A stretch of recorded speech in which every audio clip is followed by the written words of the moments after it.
जय पद्मफला साक्षी जय त्वं श्रीपतिप्रिये जय मातर्महालक्ष्मी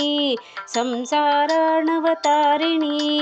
महालक्ष्मी नमस्तुभ्यं सुरेश्वरी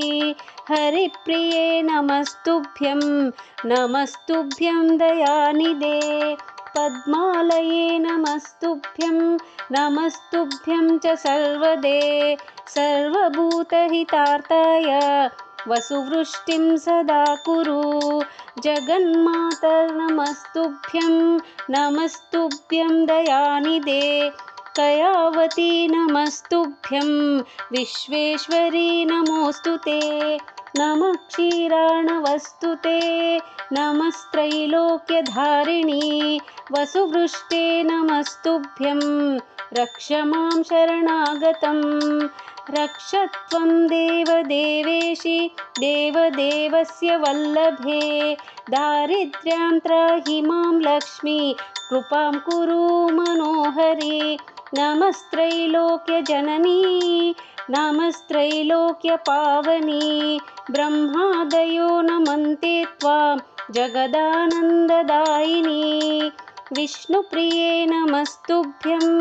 नमस्तुभ्यं जगद्दिते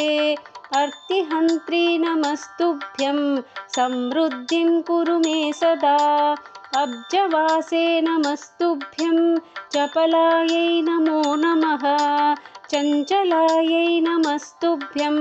ललितायै नमो नमः नमः प्रद्युम्नजननी मातस्तुभ्यं नमो नमः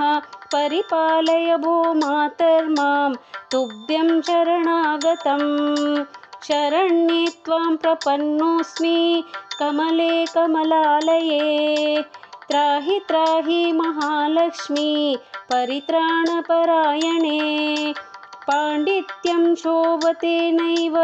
न शोभन्ते गुणा नरे शीलत्वं नैव शोभेत महालक्ष्मी त्वया विना।